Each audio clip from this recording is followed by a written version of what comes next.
In 1916, the Germans begin to construct successive lines of defense behind the front line. The Albrechtstellung and Wilhelmstellung are expanded to form a comprehensive network of trenches and blockhouses. The two Flandernstellungen are bunker lines. Countless rows of barbed wire, machine gun nests and bunkers follow the lie of the land, linking together strategic landscape features. The Germans develop a rotation system for their frontline troops. Reserves and special Eingriff or intervention divisions wait behind the defensive zone, ready to regain any lost ground immediately. In 1917, British Commander-in-Chief Haig decides that this is the perfect place to breach the German lines. He orders heavy bombardment to disable German defenses. The attacking troops are then expected to advance unhindered to the Wilhelmstellung and, if possible, even to Flandern 1. Within 3 weeks, Passchendaele and the top of the ridge should have been taken.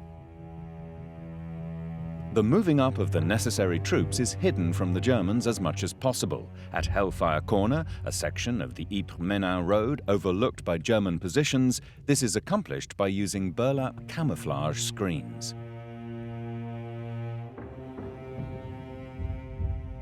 On July the 10th, the Germans bombard the Allies with mustard gas. The British opening artillery bombardment has to be delayed 4 days. When it starts, Allied artillery, such as this howitzer, rains over 4 million shells down on the German positions in just 2 weeks.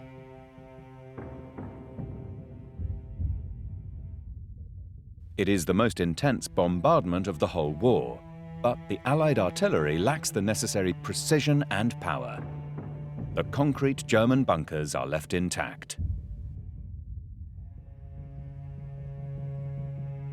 Just before the start of the offensive, both sides amass hundreds of aircraft. At the end of July, one of the greatest ever air battles takes place above Polygon Wood. 94 planes are involved.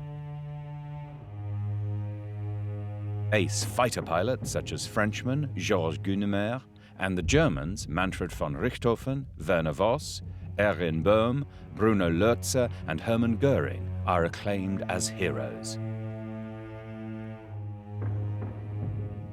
After several postponements, the attack is launched on July the 31st, 1917. English, Scottish, Irish and Welsh troops have great difficulty advancing through the muddy, shell-blasted landscape. The supporting tanks also become bogged down.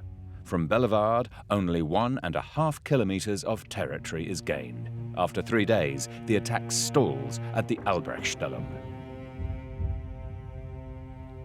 On August the 10th, the British launch a limited attack on the hamlet Westhög.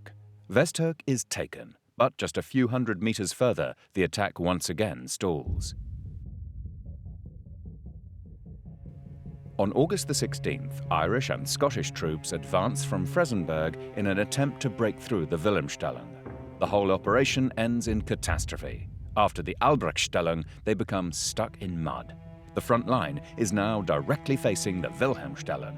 A breakthrough seems further away than ever. In late August, the Allied High Command decide to use the Germans' own tactics to fight them. They develop a step-by-step approach with targeted attacks aimed at achieving limited objectives rather than a massive offensive on a broad front. 2 new corps are brought up, the 1st and 2nd Anzacs, the Australian and New Zealand Army Corps.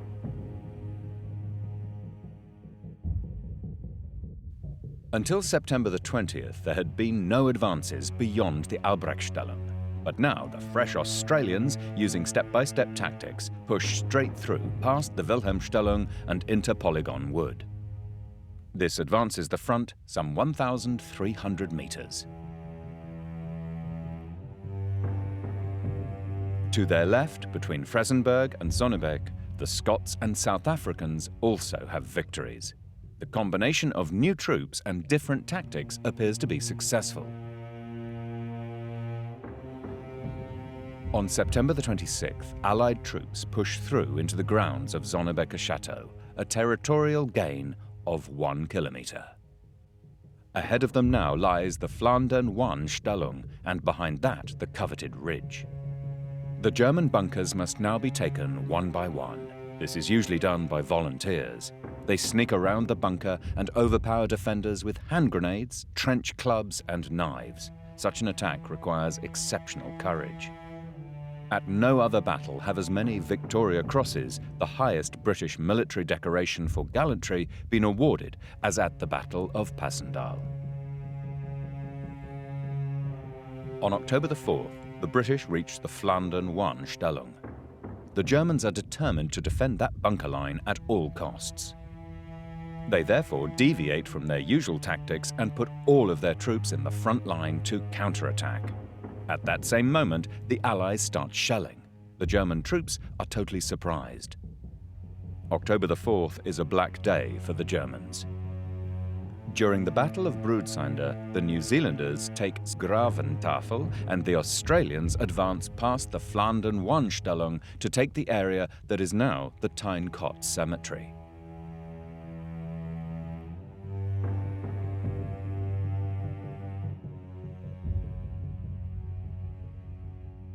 After this small success, British Commander-in-Chief Haig needs a total victory. The ultimate aim of the campaign now becomes the capture of the ruins of Passchendaele. October 1917 is one of the wettest months of the war. Within just a few days, the shell-blasted landscape becomes a sea of mud that swallows up men, animals, and machines. Moving up from Ypres over narrow duckboard tracks takes the British troops 11 hours to get to their starting positions. Moving the artillery forward is out of the question. Before the attack of October the 9th, it is therefore impossible to soften up the German positions with a creeping barrage. The attack fails on every level. On October the 12th, the Anzacs once again attack Passchendaele. The front is cut in two by the flooded Ravbeek Creek. At Bellevue Ridge, it proves impossible to take the Flandern 1 Stellung. The barbed wire entanglements and steep slopes block the New Zealanders.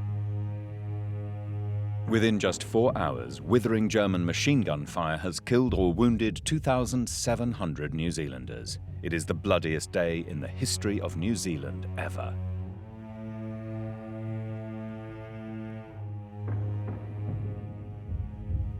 The next day, Haig gives orders to stop the attack. He has the shattered Anzacs largely replaced by fresh Canadian troops. On October the 26th, in pouring rain, the Canadians set out on their road to Passchendaele. The Germans are determined to hold on to Passchendaele at any cost. The village and its name gain mythical proportions. Passchendaele, the Valley of Suffering. The fighting in the following days is the fiercest Flanders has ever seen. Bellevue Spur and Crest Farm are captured on October the 30th. On November the 6th, 1917, at a cost of 16,000 casualties, the Canadians are finally able to take the ruins of Passchendaele.